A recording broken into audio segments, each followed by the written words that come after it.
بسم اللہ الرحمن الرحیم۔ کہانی شروع ہونے سے پہلے اگر آپ میرے چینل پر نیو ہیں تو سب کہانی کو سبسکرائب کر کے بیل نوٹیفیکیشن کو آن کر دیں تاکہ آپ کو ملتی رہیں تمام چینل اپڈیٹس۔ کہانی پسند آنے پر ویڈیو کو لائک اور شیئر ضرور کیجیے۔ میری عمر 14 برس تھی جب سارے جہاں کی رنگینیاں آنچل میں سمیٹ لینے کو جی چاہتا ہے۔ انہی دنوں امی ابو کو اچانک خیال آ گیا کہ گل رخ بڑی ہو گئی ہے، اب اسے 7 پردوں میں رکھنے کی ضرورت ہے۔ یہ انہیں ادراک نہ تھا کہ 7 پردے چادر کے ہوں یا اینٹوں کی 4 دیواری کے۔ یہ رکاوٹیں خوابوں اور خیالات کے پر نہیں کاٹ سکتی۔ تبھی انہوں نے میرے قدموں پر دہلیز کو پار کرنے کی پابندی عائد کر دی۔ اب میں تھی اور لمبی دوپہریں۔ ایک روز جب کہ محلے میں سناٹا پڑا تھا، سڑکیں گلیاں سنسان تھیں اور میری ماں کھانا کھا کر خواب خرگوش کے مزے لے رہی تھی، میں نے چپکے سے کنڈی کھولی اور گھر سے نکل گئی۔ کھلی فضا میں پر تول کر اڑان بھرنے کی آرزو میں دہلیز تو پار کر لی، مگر یہ نہ سوچا کہ گھر کی 4 دیواری سے نکل کر جاؤں گی کہاں۔ محلے میں ماں نے کسی سے دوستی رکھنے ہی نہ دی تھی۔ لے دے کر ایک ماہین تھی جس کی والدہ امی کی دور کی کزن تھی۔ وہ کبھی کبھار آ جاتی تو میری عید ہو جاتی۔ انہی دنوں ماہین ماموں کے گھر گئی ہوئی تھی۔ اب میں سارے محلے کی گلیوں کے دروازے جھانکتی پھر رہی تھی۔ دھوپ تیز تھی، سورج کی روشنی نے میری سنہری مائل آنکھوں کو چکا چوند کر دیا۔ گال تمازہ سے تمتمانے لگے۔ سوچا ناحق چھپے چوری گھر سے نکلی، اماں جاگ گئیں تو کس قدر واویلا کریں گی۔ سامنے ہی نبیلہ کا گھر تھا، سوچا کیوں نہ اس کا در کھٹکھٹاؤں۔ یہ میری ان دنوں کی کلاس فیلو تھی جب ابھی پرائمری میں پڑھا کرتی تھی۔ اس کا گیٹ نیم ہوا تھا۔ میں نے گیٹ کو ذرا سا دھکیلا اور اندر جھانکا۔ لان خالی پڑا تھا، وہاں کوئی بھی نہ تھا۔ دبے قدموں لان عبور کرتی اندر چلی گئی۔ برآمدے میں بھی سناٹا تھا۔ کمرے کی جالی سے چپک کر دیکھنے لگی۔ جانتی تھی آنٹی گھر نہ ہوں گی، وہ جاب کرتی تھی، صبح جاتی شام کو لوٹتی۔ لیکن نبیلہ گھر میں ہوتی تھی۔ میٹرک کے بعد اس نے پڑھائی چھوڑ دی تھی۔ ابھی نبیلہ کو آواز دینے ہی والی تھی کہ اوپر کی منزل سے کچھ گرنے کی آواز سنائی دی، جیسے کوئی کاپی یا کتاب فرش پر گری ہوئے۔ گویا کہ شان اوپر ہے۔ جانتی تھی کہ نبیلہ کا بھائی شان جو میڈیکل کا طالب علم تھا، اس کا کمرہ 12ویں منزل پر تھا۔ جب سارے گھر میں دیکھ لیا کہ کوئی موجود نہیں، سوچا شاید نبیلہ بھی اوپر ہوگی۔ یہ سوچ کر سیڑھیاں چڑھتی 12ویں منزل پر پہنچ گئی۔ کمرے کا در کھلا تھا۔ جھانکا تو شان کو پڑھنے میں محو پایا۔ اس کی پشت دروازے کی طرف تھی۔ بچپن میں ہم ساتھ سکول جاتے، اس لیے ایک دوسرے کے لیے اجنبی نہ تھے، لیکن جب اماں نے پردے بٹھا دیا تب سے شان سے ملاقات نہ ہوئی تھی۔ وہ ہمارے گھر اب نہیں آتا تھا۔ شان اکیلا گھر پر تھا۔ سوچا آ ہی گئی ہوں گی تو نبیلہ کے بارے میں پوچھوں گی، کہاں گئی، کب آئے گی۔ میں نے ہولے سے پکارا، شان کیا گھر میں کوئی نہیں ہے؟ میں ہوں تو، اس نے چونک کر تحیر سے جواب دیا۔ ہاں تم ہو بھئی، لیکن میں تو نبیلہ کے بارے میں پوچھ رہی ہوں۔ وہ امی کے ساتھ نانی کے گھر گئی ہے، ماموں نے دعوت کی ہے، رات کو آئیں گے وہ لوگ۔ تم کیوں نہیں گئے دعوت پر؟ ارے بھئی مجھے پڑھنا ہے، کل میرا ٹیسٹ ہے۔ وہ پھر کتاب میں محو ہو گیا۔ تبھی میں از خود کرسی پر برجمان ہو گئی۔ تھوڑی دیر خاموشی رہی۔ شان، میں نے پکارا، کیا ہے؟ اس نے اپنی کاپی پر توجہ مرکوز رکھی۔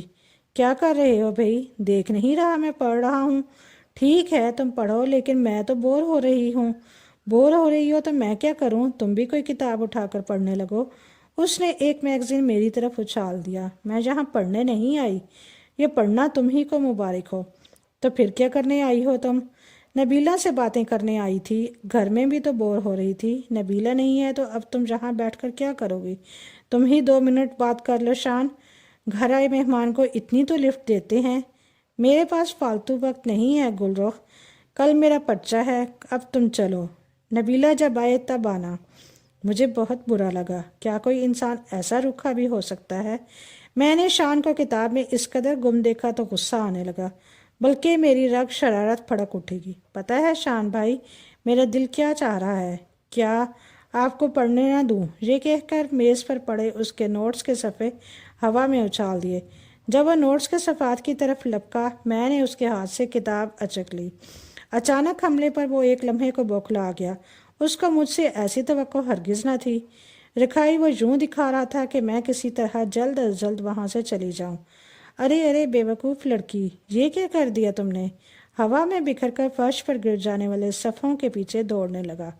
میں اس کی بوکھلاہٹ سے محفوظ ہو رہی تھی۔ ابھی تم کو ٹھیک کرتا ہوں، اس نے صفات اکٹھے کرتے ہوئے گویا جھوٹ موٹ کہا۔ مجھ پر اس کی اس دھمکی کا کوئی اثر نہ ہوا۔ اچھا، چائے پیو گی؟ ہاں، کیوں نہیں، مگر چائے بنائے گا کون؟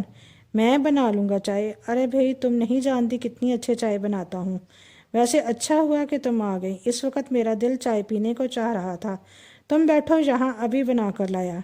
اطمینان سے کرسی پر برجمان ہو گئی اور وہ کچن میں چائے بنانے کو چلا، لیکن شاطر نے اپنے کمرے سے نکلتے ہی باہر سے کمرے کی کنڈی لگا دی۔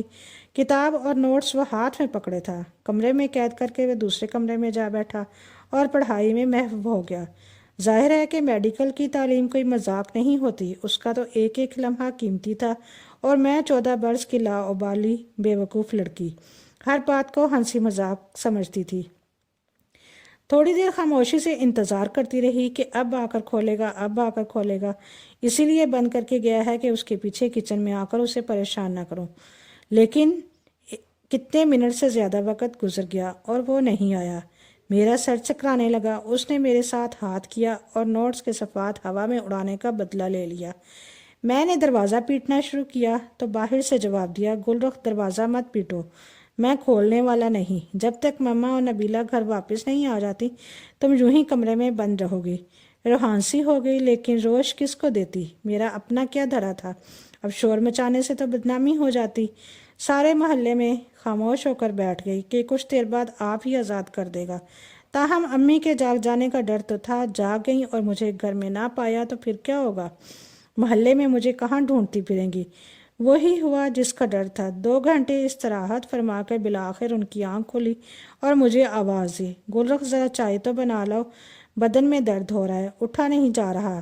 دوپہر کے کھانے کے بعد 2 گھنٹے کا کیلولا کرنا یوں تو اماں کا روز کا معمول تھا، مگر آج واقعی ان کی طبیعت ناساز ہو گئی تھی۔ ہلکی ہلکی حرارت ہوئی اور پھر بخار چڑھنے لگا۔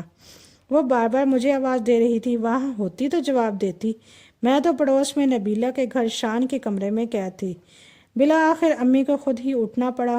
آوازیں دیتی چھت پر گئیں، سارا گھر چھان مارا، جب کہیں نہ ملی تو ان کے پیروں تلوں سے زمین نکلنے لگی۔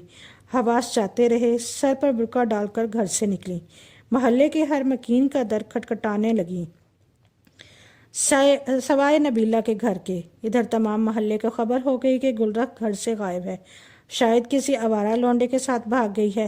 سب سے پہلا جملہ یہی تھا جو آنن فانن محلے بھر میں گردش کرنے لگا۔ شان مجھے اپنے کمرے میں بند کر کے پڑھنے بیٹھا ہی تھا، اسے کسی دوست نے کال کر کے بلا لیا کہ یار جلدی سے آ جاؤ، بس 2 منٹ کے لیے، کل جو پرچہ آنے والا ہے اس کے گیسٹ پروفیسر صاحب مجھے ملے ہیں، آ کر لے جاؤ۔ یہ سنتے ہی اسے تو یاد ہی نہ رہا کہ گلرخ کو سزا کے طور پر کمرے میں بند کر دیا ہے۔ شان کا خیال تھا 10-15 منٹ بعد دروازہ کھول دوں گا تو یہ اپنے گھر چلی جائے گی۔ دوست کی کال سنی، فوراً نیچے پہنچا اور گیس پیپر لینے کو روانہ ہو گیا۔ جاتے ہوئے بیرونی دروازے کو بند کر گیا۔ گیٹ پر آٹومیٹک تالا لگا ہوا تھا۔ وہ جانتا تھا کہ والدہ کے پاس چابی ہے۔ جب وہ ایسے باہر جاتا اور گھر والے باہر ہوتے تو وہ چابی سے خود گیٹ کھول لیتے تھے، اور جب ابو اور بھیا گھر آئے، انہیں پتہ چلا کہ میں گھر سے غائب ہوں تو پریشانی کے عالم میں ڈھونڈنے نکلے۔ اس وقت رات کے 8 بجے تھے اور بھلکڑ شان مجھے بھول کر اپنے دوست کی بیٹھک میں امتحان کی تیاری میں محو تھا۔ والدہ اور بھائی گلی میں کھڑے سوچ ہی رہے تھے کہ کیا کریں، کدھر جائیں۔ تبھی انہوں نے دیکھا کہ ان کی صاحبزادی ماہین کی ماں کے ساتھ گھر کی طرف آ رہی ہے۔ مجھے دیکھ کر ان کی جان میں جان آ گئی اور وہ مکان کے اندر چلے گئے، لیکن جو ہی میں نے گھر کے اندر قدم رکھا، والدہ چلانے لگی، کہاں رہ گئی تھی کم وقت، بتایا بھی نہیں۔ ماں، میں آنٹی صوبیہ کے گھر گئی تھی۔ ارے مجھے بتا تو دیا ہوتا کہ ان کے یہاں جا رہی ہو، ہم اس قدر پریشان تو نہ ہوتے۔ دوپہر سے اب تک ان کے گھر رہنے کی کیا تک تھی؟ تمہارے ابو نے ان کا گیٹ بجایا مگر وہ لاک تھا، کسی نے نہ کھولا۔ پھر تم کہاں سے وہاں گئی؟ آنٹی صوبیہ کے جانے کے بعد انہوں نے پوچھا۔ امی، میں ان کے گھر لاک ہو گئی تھی، شان کے کمرے میں اوپر کی منزل پر لاک ہو گئی تھی؟ یہ کیا کہہ رہی ہو؟ کیسے لاک ہو گئی؟ شان نے بند کر دیا تھا اماں، اور وہ مجھے بند کر کے گھر سے چلا گیا تھا۔ آنٹی صوبیہ کے جانے کے بعد میں نے سچ سچ تمام تفصیل بتا دی۔ کیوں کر جھوٹ بول سکتی تھی؟ جھوٹ بولنے میں اور کوئی مصیبت کھڑی ہو جاتی؟ جب ہم نے منع کیا ہوا ہے کہ گھر سے قدم باہر مت نکالا کر اور پاس پڑوس میں نہ جایا کر، پھر تم کیوں گئی؟ اور وہ بھی جب میں سوچ رہی تھی مجھے بغیر بتائے۔ اماں میں نبیلہ سے ملنے گئی تھی، مجھے کیا خبر تھی کہ وہ اور آنٹی گھر پر نہیں ہوں گے؟ شان نے تم کو کیوں لاک کیا اپنے کمرے میں؟ اس کا کیا مقصد تھا؟ اور وہ بھی پورے 6 گھنٹے تک؟ ضرور یہ تیرا کوئی غلط قسم کا معاملہ ہے۔ وہ مجھے پیٹنے لگی۔ ہماری ملازمہ جو شام کو چھٹی کرتی تھی اس وقت موجود تھی۔ کیونکہ میری گمشدگی سے امی پریشان تھی تبھی وہ بھی گھر پر نہ گئیں۔ ماسی نذیرہ نے جو یہ سنا کہ شان نے مجھے اپنے کمرے میں پورے 6 گھنٹے بند رکھا تو وہ دانتوں میں انگلی داب کر رکھ گئیں اور حیرت سے ٹکر ٹکر مجھے دیکھتی رہیں۔ تم کیا مجھے گھورے جا رہی ہو؟ میں نے ماسی نذیرہ پر غصہ نکالا۔